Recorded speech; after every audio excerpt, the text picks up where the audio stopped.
Hello বন্ধুরা, তোমরা সবাই কেমন আছো? আশা করি ভালো আছো, সুস্থ আছো। তো আমিও ভালো আছি। মৌসুমি অফিসিয়াল চ্যানেলে তোমাদের সবাইকে স্বাগত জানিয়ে চলে এলাম ডেলি ব্লগ নিয়ে। তো চলো আজকে আমি কী কী রান্না করবো সেটাই তোমাদের সাথে শেয়ার করব।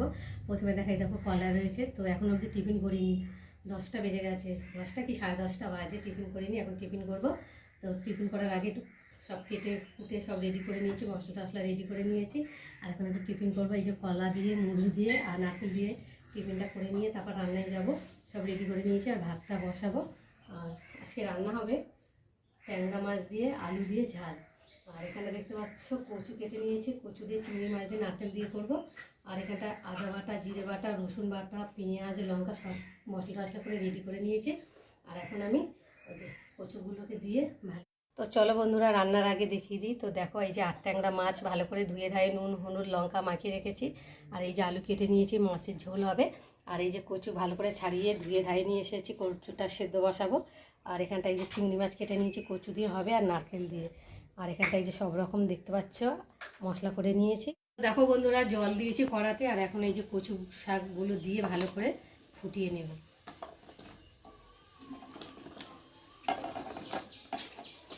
কচু শাক খাওয়া না ভীষণ কষ্ট, ওটা বাচ্চা ছাড়া, বাবারে বাবা।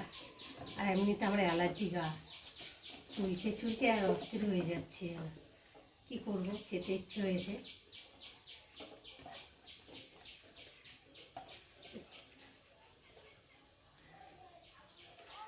তো সব দিয়ে দিলাম, কড়াতে ধরে গেছে। আর এখন ঢাকা দিয়ে ভালো করে সেদ্ধ করে দেবো। বন্ধুরা, এখন ঢাকাটা খুলে দেখি কচুর শাকটা কতটা সেদ্ধ হয়ে গেছে। তো দেখো অনেকটাই ভেজে গেছে, পুরো এক কড়া ছিল, ভেজে টুকটুকু হয়ে গেছে। আর জল উঠেছে দেখো কত, এতটা জল দিইনি, যদি অল্প জল দিয়েছি।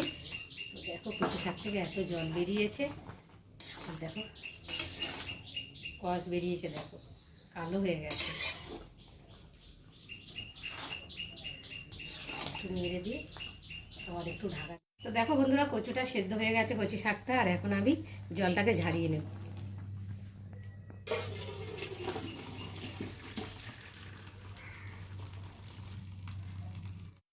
তো দেখো জলটা কিছুটা ফেলে দিলাম, দিয়ে আবার ঝাড়লাম। তো বাটিটা তো ছোটো মতো বাটি বসিয়েছিলাম, ভরে গেছে। জলটাকে ভালো করে ঝেড়ে নিতে হবে, নাহলে তো গলা চুলকাবে।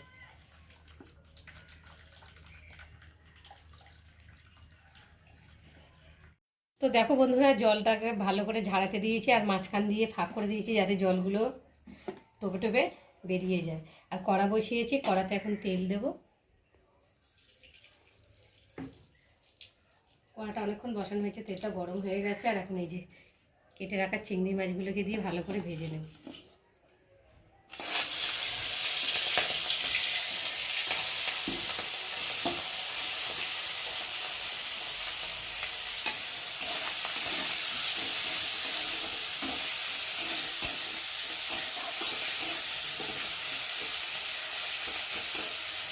চিংড়ি মাছ বন্ধুরা, চিংড়ি মাছগুলো ভাজা হয়ে গেছে। আর এখন আমি চিংড়ি মাছগুলোকে তুলে নেব।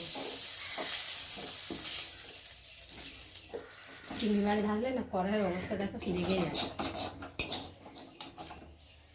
চলো এখন আমি তেল দেবো।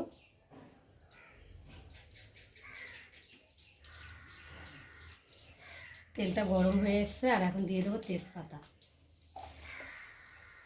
আর দেবো গোটা জিরে দিয়ে ফোড়নটা একটু ভালো করে ভেজে নেব। তো দেখো ফোড়নটা ভাজা হয়ে গেছে, এর মধ্যে আমি দিয়ে দেবো রসুন বাটা,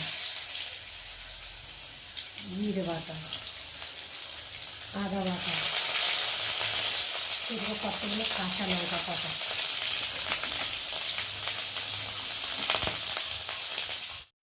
তো দেখো জিরে দেওয়ার পরে এবার দেবো স্বাদ মতো নুন, হলুদ গুঁড়ো, একটু গুঁড়ো লঙ্কা, আর দিয়ে দেবো নারকেল। দিয়ে মশলার সাথে নারকেলটা ভালো করে ভেজে নেব। আর এর মধ্যে দিয়ে দেবো সেই ভেজে রাখা চিংড়ি মাছগুলো, মশলার সাথে ভালো করে ভেজে নেব।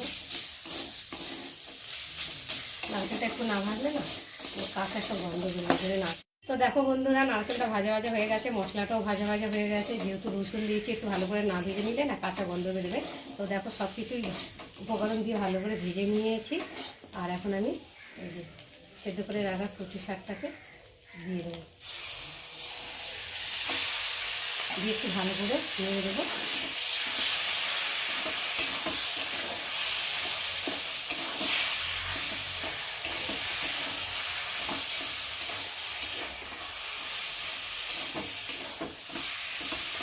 ভালো করে নামিয়ে রেখে দেবে,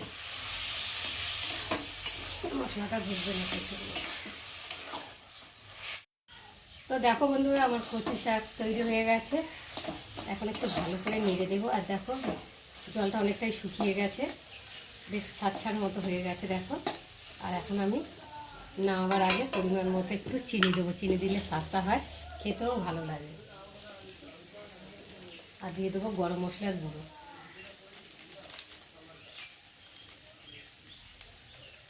দিয়ে একটু ভালো করে নেড়ে দেবো। চিনিটা বলতে সময় লাগবে, কেননা মোটা ছিল তো, তার জন্যে একটু সময় নিয়ে একটু ফুটিয়ে নেব। নাড়তে নাড়তে গলে যাবে চিনিটা। তো দেখো বন্ধুরা, চিনি আর গরম মশলা দিয়ে একটু ভালো করে নেড়ে নিলাম, চিনিটাও গলে গেছে। আর আজকে আমার কচু শাকের রেসিপি কেমন লাগলো তোমরা কিন্তু অবশ্যই কমেন্ট করবে। ভালো লাগলে লাইক কমেন্ট শেয়ার করো। আর আমার চ্যানেলে যদি নতুন হয়ে থাকো চ্যানেলটাকে সাবস্ক্রাইব করো। তো চলো আবার দেখা হবে তোমাদের সাথে পরের ব্লগে। ততক্ষণ তোমরা তোমাদের খেয়াল রাখো, তোমরা আমার চ্যানেলটাকে সাবস্ক্রাইব করতে থাকো আর আমি এদিকে তরকারিটাকে ঢালতে থাকি।